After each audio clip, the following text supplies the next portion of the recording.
Yo, what is going on, people? Welcome to Throwdown, episode 374. I'm your host, Tony Polanco, and tonight I'm joined by Emilio Lopez. What's up, people? How's it going? Chris Seeley. Hey, what's up, everyone? Carlos Romero. Yo, yo. Adam Vale. How you doing? And Brian Manjoma. Yo, Tony, what was the last boss that you beat in Elden Ring? The Margit dude. I just passed this boss too. Oh, shit. Yeah, no, you probably actually have time to play the game. I think I put 1 hour this week, you know? You don't get it, do you? No, I don't, actually. Riku would get it. Oh. Okay. Did he finish it already? When here, by the way, this is Riku. He doesn't do no life anymore. You know what that means? Where he just gives up inside the play. Riku and I are literally at the same spot in the game right now. Like just a little past the first boss because he doesn't have time either. You know. He's having that adult life. Yeah, How old is Riku? I don't know. 25, 26? No. He's older than that. He's in his 30s. No, he's Yeah. in his 30s. He signed up. He went to the military. Remember, he was going through the whole boot camp. Well, yeah, no. Remember, he had to drop No, off. I know, but that was just like a year or two ago, so he can't be that old. No. No, Riku's like around my age. Yeah, He might be like a year or two younger, but not that much. Yeah. No, he's either in his late 20s or early 30s. He's in that range. Yeah. You know, he's got responsibilities. Yeah, but he can't know life games anymore. Yeah, I put 1 hour into Elden Ring, and Monday I was okay because I didn't have to commute. Tuesday I paid for like an hour. Wednesday I was it was Tuesday. I was too tired. Wednesday, me and Riku played for about an hour. Carlos was there too. It was me and Carlos to begin with, and I played with Riku afterwards. But only for Carlos. We played for another 15 minutes. We were both done after that, you know. And then tonight, no time. But you know, hopefully this weekend I probably won't get to play either because I got shit to do. You know, Manny, you already know we got things to do. Mm-hmm. So I'll get to Elden Ring when I get to it. I'm probably gonna Manny that game and just play it for months. You know, because I just don't have the time for shit, you know? And again, it's not that type of game like you could rush. If it was like Horizon, I could crank that shit out like I did, you know? If you think about it, that's how Bloodborne took me months to finish off too. Actually, no, it took me months, and then to fully complete it took me, I think it was like 2020 with Chris. Yeah, and we finally cleared out the Chalice dungeon, and that's when I got the platinum. Nice. What were you gonna say, Carlos? I like how you jumping the gun on the main topic. Oh yeah, we're talking about Elden Ring right now. You know? Whoa! You'll save it for the show. You save it for the show. Well, this is the show. Wait, so we're doing it. I didn't realize it. Yeah, by the way, people, there's going to be just a free balling episode. Nothing happened this week. Nothing happened. You know, it's like shit. Happened. I said something else. Something did happen. Yeah, I thought Carlos was slipping. Then I looked at the chat. I'm like, damn, nothing happened, bruh. You know? Yeah. You know, so we're talking about Elden Ring for like an hour. Call it a wrap. You know? Wait till Greg gets here. Yeah, right. Speaking of Elden Ring, I saw the picture of George R. Martin wearing the helmet from Elden Ring. I'm like, get to work, motherfucker. Okay, hold on. I got to say this, and this is probably going to be only something like book nerds will get, but I'll try to explain a way everybody can understand it. So you have George R. Martin, right? This dude's taken how long since the last book came out, Carlos? Like 11 years. Since 2011, so yeah, like 11 years. All right, so right now the current biggest fantasy writer is Brandon Sanderson. He finished off the Wheel of Time. You know what this motherfucker did during the pandemic just to, save himself the sanity? He wrote 5 books just cause. 5 books, and George R. Martin can't do shit. He's doing all this stuff. He got all these other projects that he don't care no more about that whole. Yeah, Sanderson was he's like, hey, I'm not traveling. I need to write, so I just wrote. He was supposed to be 5 secret books. Like he wrote 1 book for his wife, 1 book for his kids, and then 3 for himself. And then his team was like, "You should release these." So that's what he did. So think about that. George Martin, he's like, "Oh, I've sped up during the pandemic. You didn't release 5 books, motherfucker." Yeah, how long does it take for him to write just 1 book? Did he say? 11 years for this guy, apparently. No, forget him. Who, Sanderson? Yeah. it takes him. He says he writes well, not really. If you look at his record, he writes 2 books a year, so he doubled that. And these are not like thin books; they're like Game of Thrones thick books. So yeah, I guess some people are like that. I know some authors are probably looking at him just jealous as a motherfucker. I like the way. Yeah, go ahead. That's Stephen King speed right there, because Stephen King used to crack those things out. Yeah, he did a video on this. It was hilarious. He's like, I'm sorry guys, I have a confession to make. I lied to you. I haven't just been working on this book. He made it seem like he wasn't working on it. He's like, I wrote this book, and then that's the thing. He's like, but also, here's another one. And then he kept going, and also another one, and another one, and another one. I'm like, God damn, dude. It's crazy. But yeah, it's like George Martin, like, where you at? Oh, yeah, you got the hat on. That's cool. Where's the book? And again, I'm telling you right now, I don't know what this man's contribution to Elden Ring is. Every single thing about this screams Miyazaki. None of it I think the only names that are like kind of George R. Martin-ish are the like names of the characters or something. I guess. Maybe the description of the food. Yeah, maybe. Yeah, but like all the flavor text for the food all comes from George R. R. Martin. Yeah, but yeah. So I don't know what this man's been doing. And again, if you saw his blog post, and we could talk about this is Elden Ring stuff. He didn't say anything substantive. He just said, "Oh, this game's great. It's selling really well." What was your contribution?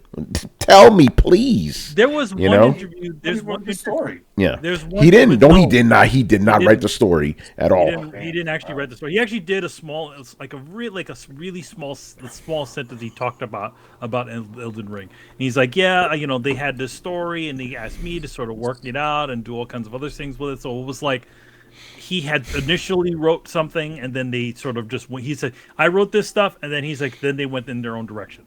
Yeah.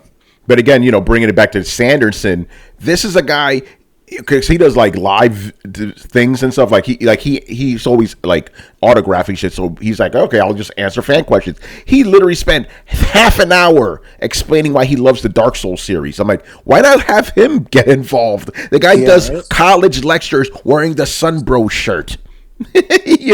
Come on. And every time I ask him, what is your favorite game? He's like, Chris, you'll like this, Demon Souls. That's his favorite. He's like, that's the one that started. Yeah. He says he gives respect to Kingsfield because he played those, but Demon Souls is the one that got him. So you get that man talking, he'll talk about Dark Souls and Demon Souls all day, every day, So I mean, why wouldn't you get that guy essentially who's like the uber fan and knows all the lore of a bunch of the connected universe of the From Software games to do this game? But maybe George R. Martin's name in the cover. I think that's what it is because George R. Martin's a more popular guy. But it's like, why not get an actual, not only an author that likes the Dark Souls, but it's actually active. Man, you remember you sent me that video? It's like about the guy who explained, and I agree with the assessment. George R. R. Martin is not a professional because a professional releases things regularly. Mm-hmm. No, he's what do they call it? The difference between a professional writer and a hobbyist. A hobbyist. He's a hobbyist if you really think about it. Did he do anything outside of writing? Like what was he produces? He just produces shows. Before he started writing books. Oh, before he started writing books, that's how he first started. He was a script writer. Like he worked on stuff like. Okay. I'll give a brief history of. So during the 70s, he wrote a bunch of like sci-fi and fantasy novels. Right. Then in the 80s, he transitioned over to TV. He did the Twilight Zone of the 80s and Beauty and the Beast with Linda Hamilton. Yeah. So he did that, and then he did. It's funny. He did the initial setup for what would become Sliders. Or actually, no, he did it. He did a show that was very similar in like Sliders, and it got rejected. But then Sliders came out. It's like, I think you guys stole my shit, But the problem is, while he was doing a bunch of TV stuff, he got fed up that they had to basically cut his budget because he would like write these big epic things like, we can't film this shit, dude. So he's like, fuck it, I'm writing a book where I can have a million characters and they can never film it. And then that became Game of Thrones, obviously, But yeah, so that was his whole little story there. But like, I gotta say this though, when he said like, "Oh, I don't really play video games," the video games he named at least weren't Pac-Man and shit like that. It was like old school 1990s computer games, you know. So at least games. yeah, because I thought he was gonna be like, I'm like, oh, here we go. He's gonna say Pac-Man. He's gonna say Pong. No, he said like some deep cut PC, like RTS type of games, you know. So credit to him for that, but still, it's like bro, Age of Empire type of games. Yeah, those type of games. Yeah. It's like deep shit. I'm like, okay. But he's like, I don't really play games because they take up too much time. Like, well, something else is taking up too much of your time because you ain't writing these books, Anyway. So many comic cons. Yeah. Anyway, Elden Ring. Let's talk about some Elden Rings. Carlos, why don't you get in here, man? I know you've been playing. The non-resident. Yeah, the non-resident, Souls guy. It's really good. I really like it. There's issues. I'll go into those afterwards, but for the most part, it's a great game. I mean, the combat, the combat is always going to be solid with any Souls type of game. But the world, I like the world the way it's realized. I feel like, to quote Brett here, but it's enjoyable to explore stuff and to find new things throughout the world. I was playing, was it yesterday or a couple of days ago? I was just running around with my horse. I'm like, riding with my horse and going through the fields and, going through, see the scenery and stuff. And this freaking huge ass spear just comes launching me out of nowhere. It's this motherfucking giant with a huge ass spear just throwing shit at me. And I'm like, Durr! It's like, it's weird because for some reason, when I play this game, the more I play this game, the more it has nothing to do with this game, but it just gives me that feeling. It's like Monster Hunter World. Yeah. I don't know. It kind of has that feel like of grandiose at times. But yeah, it's a really good game. I beat the first main boss. I've beaten a couple of several mini bosses. Yeah. A couple of other things. Been exploring. Got a couple of maps. So yeah, I think I'm maybe like 12, 13 hours in, probably around like level 30. And yeah, been enjoying it a lot. Been playing with the guys. Play with Brad and Chris and Tony, like Tony mentioned. Earlier we've been playing and it's been fun. In terms of issues with the game, I feel like the frame rate issue is really prevalent in the game. There's always like several dips of frame rates throughout the game, and for me it's much more frequent than normal, and also a lot, and I mean a freaking lot of texture pop-ins. Like you'll just see grass popping out of nowhere, like really frequent in this game. And they've been talking about it in all the Digital Foundry and all these people. Yeah, this issue is still really prevalent even after the day one patch. Is it game breaking for me? It's not. Definitely is not. There was a save file issue on the PS5 version. Something corrupting some of the save files. Oh, I didn't know about that. I don't like the sound of that. Yeah. If you didn't experience it, you're okay. I think it was like a certain point. Yeah. Something happened, and if you're at that point and you try to save, it'll corrupt your save file. And they said they were working on it. Yeah, I didn't experience that issue, but I did. The first two issues are there, and I don't know. My people, Soulsborne people, might not consider this an issue, but their multiplayer is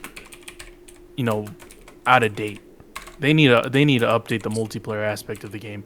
It's cool. I love playing with other people, but I feel like putting in the password and the way they summon people, they disappear after each boss or even after you die. I thought you play together. You have to keep resending invites. Yeah, like you have to summon people.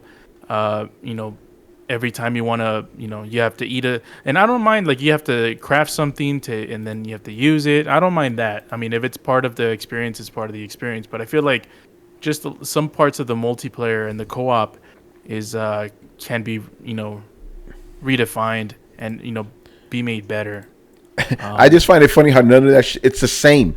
It has not changed at all. It's the exact same since the first multiplayer Dark Souls that I played, I think was like 2 or 3. Yeah, and it's the exact same thing. Yeah, no, for me, it's the same as, for me, Bloodborne. It's like, you got to have the password, for your boys. You got to, like, use an item to summon people. You got to use an item to, like, mark off where you want to be summoned at. You got to figure out, okay, we're all going to be here. Make sure you're here, It's like, yeah, none of that shit's changed, So I guess that's also why... And this may be wrong. I excuse it because I'm just used to that nonsense. But I do agree it would be nice if they streamlined it. It's like, listen, this game's difficult enough. We don't need this to be difficult too. Yeah. And for some reason, I've tried to summon people outside of the password, like without a password, and I still have yet to find someone out Interesting. there. And I don't know. Well, you got to be by the summoning pools, they call them. Yeah, so I did do that. So I see a summoning pool. I press the triangle to, I guess, activate it. Yeah, and then because that works for me. It works for me generally. Every time I go by a summoning pool, just to get randoms in, it always works. Yeah. I tried it today. Actually, I tried it today in one of the. Maybe it's one of the lesser bosses that people don't care about, but it's it's in one of the dungeons, one of the hidden dungeons, and I couldn't tried it for like half an hour, couldn't find anybody. Yeah, I guess nobody can. It's weird because the summoning pool is supposed to, like, even if they put their symbol wherever, it should bring them to your location. So, yeah, they could put the symbol there and just ride around to the other side of the map and still get summoned. Yeah, it needs to be refined for sure. I agree. But yeah, anything else you want to say about it? Here's one thing that I want to mention. The story, I don't know what to think about the story. Coming back to... Listen, I'm going to tell you right now, don't worry about it. The story's... It is the one part of a Souls game you don't need to worry about. It's just purely gameplay, And that's one of the things that, kind of weirds me out about Souls people. They say it has a great story, and I'm like... I've played several of the Souls games, and they never had a good story. And this one doesn't. It's not that it doesn't have a good story. Just it's the absence of one. What is the story? So we don't. It's the same story as in every single Souls game. Basically, something fucked up happened in the world. Everything's in stasis. The old gods have risen, and you're a dead guy who has to stop them. That's the story of every game. Chris, am I wrong? That's the basic story of all these games. Yeah. And they have recurring themes, like this one has giant trees, but like all the Dark Souls games, there's some giant trees and there's dragons, and like you said, there's like, oh, some things have risen from the dead. Oh, you're risen from the dead. Yeah. Go kill the other guys. So you can become the Elden Lord or the Lord of Flame or whatever it is. Exactly. Yeah, it's all the same shit. Connection to the other ones? No. It's its own thing. I mean, but just themes repeat. But like I said, don't worry about the story. It is inconsequential. It is. Yeah, like one of the hardest, the most hardcore players I know. Like on Chris's levels, my cousin. The voice of God. He's like, man, I can never. He doesn't know none of these fucking stories. He doesn't care. Because it's not about that. I know Brett will tell you differently. But it's like, oh yeah, Brett. Like listen, if you have to go to like a million subreddits and shit to divine a story, is like it's not prevalent, bro. Don't worry about that. Just enjoy killing the monsters. And it's not. I think what Brett would talk about is more of the lore than the story itself. I don't even know what's the lore. It's like, well, it's like, oh, like I go to this place and there's like a tablet or something, and it tells like part of a story and stuff, and that kind of.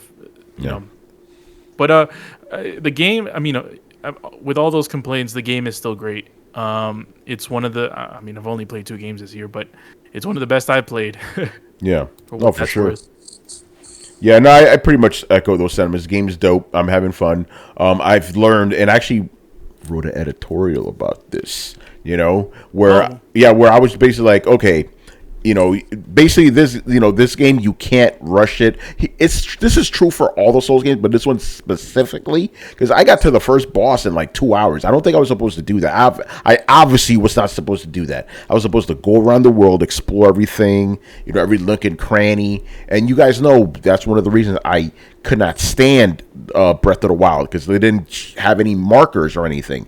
You have to go around and explore. I'm like, this is a waste of my fucking time. But this game, you need to play that. But just because of the fact that it's a Souls game and it looks fucking beautiful, it's easier to stomach than Zelda, because Zelda looked fucking ugly. The gameplay wasn't that good, so it was very hard to swallow. But like this game, it plays good, looks good, so I could deal with the it's like, let me just wander around.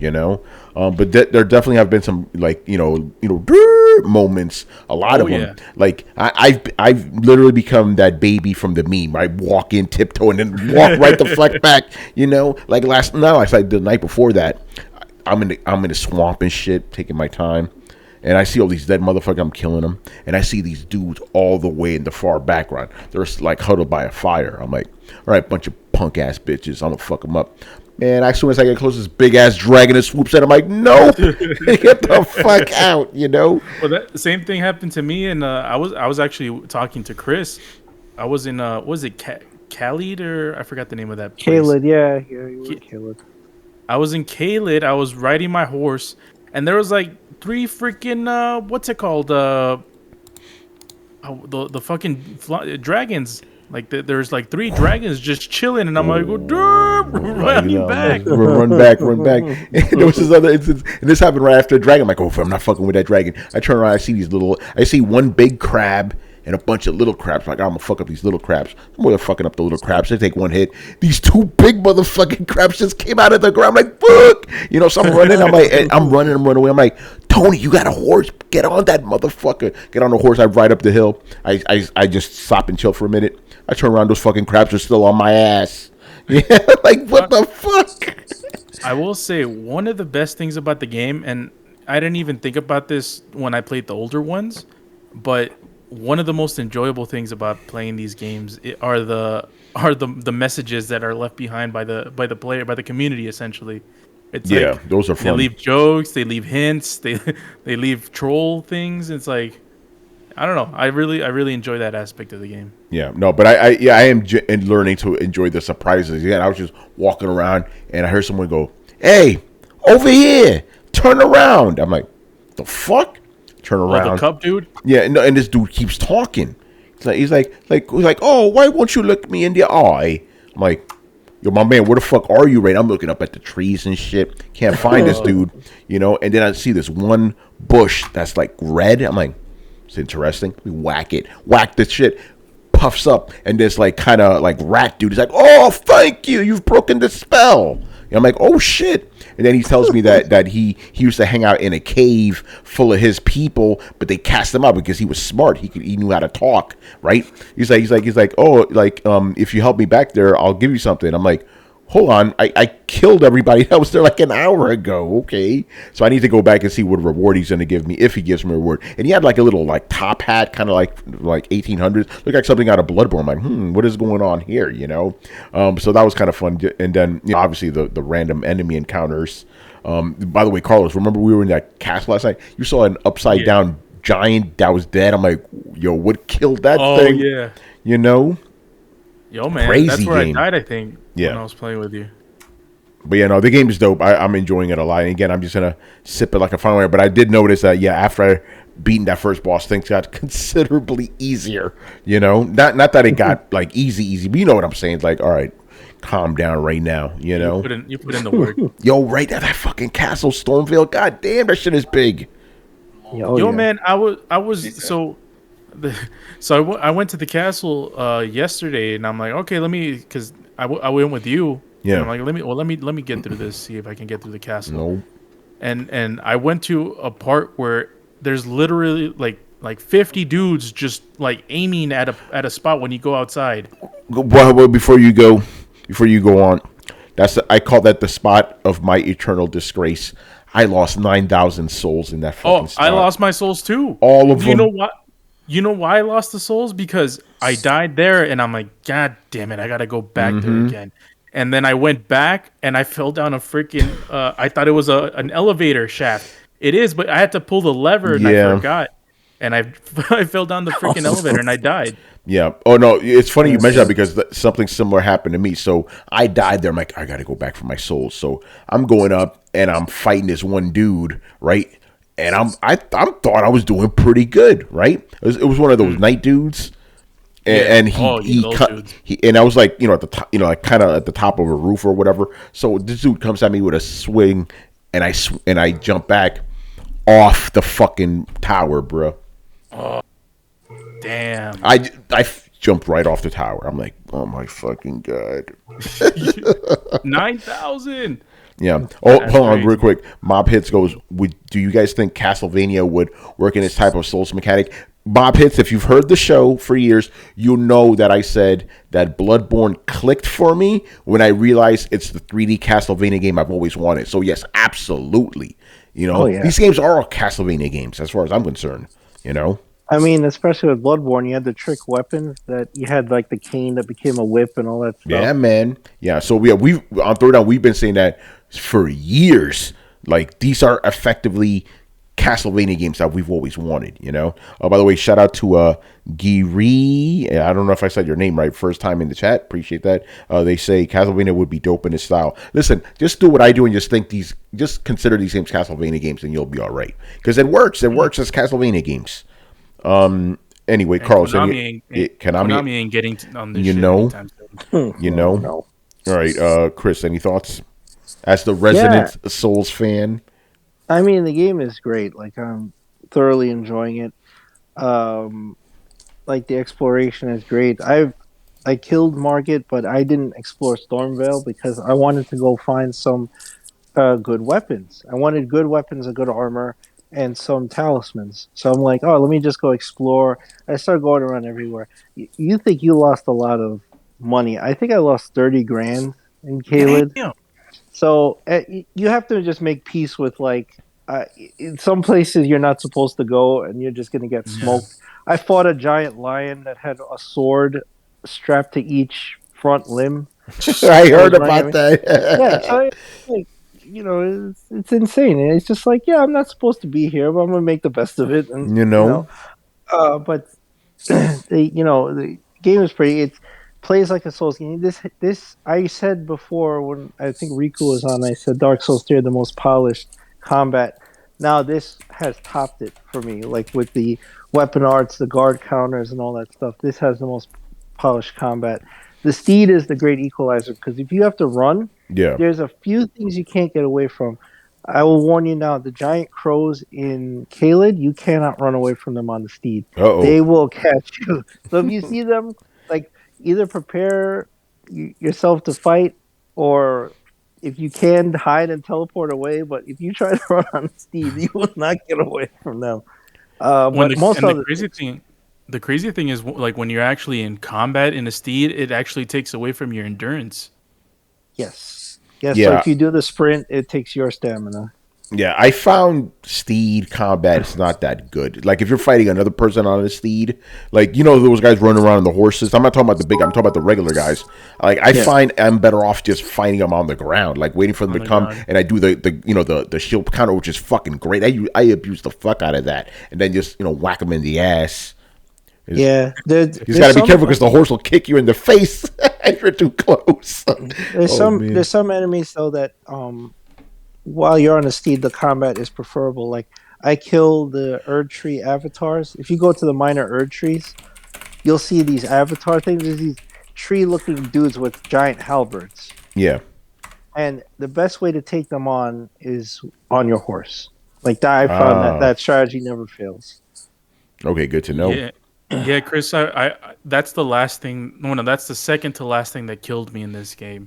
I went to one of them. I forgot what location it was, but it's like you're going to this. It's like the nearest bonfire is like a burning down church, and there's one of those trees like right near it, and there's like all these like dudes just waiting to ambush you, and then there's a tree. I killed the dudes. I go with the tree. One hit kill, and I'm like, damn, And then I check the little messages, and they all say the same thing: use your steed. Oh yeah, it works because he does the thing where he slams the ground and all those like golden arrows start coming at you. I mean, Mhm. the steed, you can just outrun them. You just run circles around him, smack him with your sword, run away, and then come back and do it again. And that strategy works. Like if you do it on foot, like he will either tank your stamina and just slam you, or shoot the golden arrows at you and you're dead. So it's better to use your steed. Like I have not lost if I use the steed. Whereas when I fought him on foot, he just whooped me every single time. Yo, Chris, I have a question for you. Yeah. Why is it that sometimes on some bosses you can't use your summons, like your dogs? Yeah, there's this spirit summonings can only happen if there's something nearby that allows it. So you'll see this icon pop up on the left side of the screen, and it looks like a tablet, like a silvery tablet or a tombstone, and that means you can use your spirit summons. I don't know why some areas don't have it and some areas do. I wish all areas had it because that would be very useful when you're playing solo. But that's how they set it up. Yeah. Margit, you can use a summons, but like some other bosses, Man, you can't. by the way, I'm mad that I didn't know that you could have put chains on him. You could buy something like chain him up a little bit. I Like, didn't know that either until later, and you told me like it was like patches fuck. over it. Yeah, and then that reminds me because something like that happened in Bloodborne. You could buy a bell to distract one of the bosses. I'm like, fuck, I didn't know that. You know? It's not as worse as what happened to me. Oh, I was with Chris. I was with Brad. They were trying to help me out beat Margit. And what I didn't notice is that you had to convert your golden seeds into flasks. I never did that before I fought him. Shit.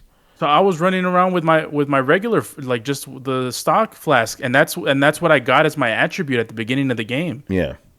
So I did that, and I didn't know that the talismans could be like I didn't even know about talismans. So let alone that I needed to equip them to get the attributes that they have, and I equipped the talismans. I turned the golden seeds into flasks. I went back to fight Margit by myself and took that motherfucker down. And I'm like, damn.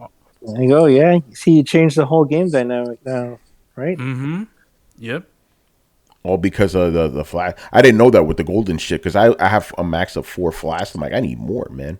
Yeah, there's two things. The golden seeds raised, I think, either change the amount of flask you get or the amount that it heals you. I don't remember. And then there's something called a sacred tier. You get those from the churches.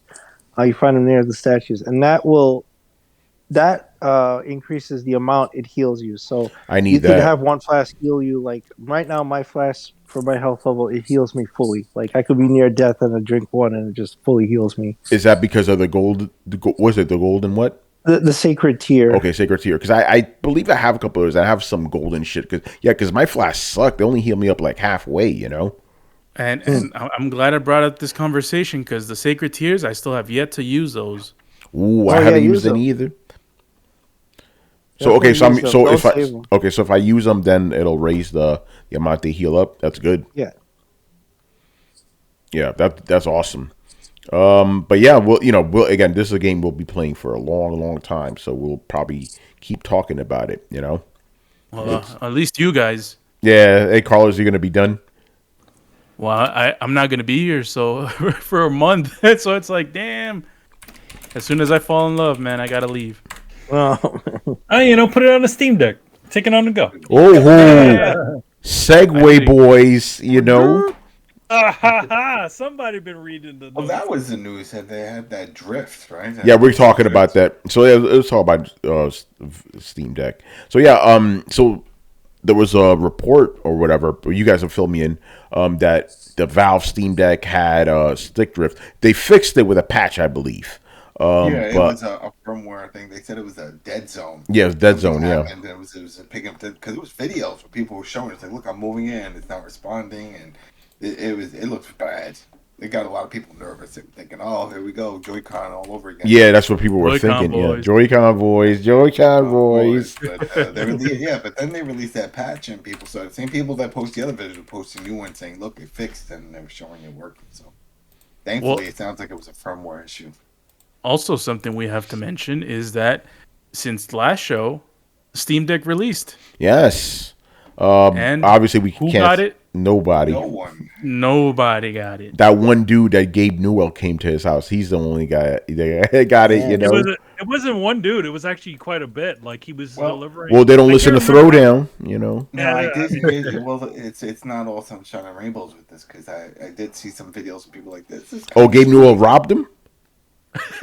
Oh. I was talking about Adam because I was saying Gabe Newell was delivering. You're like, yeah, but it's not all sunshine and rainbows. Like when he robbed him too. Oh, you know, here's your shit. Let me take this. Yo, man. In some ways, they are robbing people. Oh shit! Oh, shots fired. Yeah, because remember when they were talking about the whole verified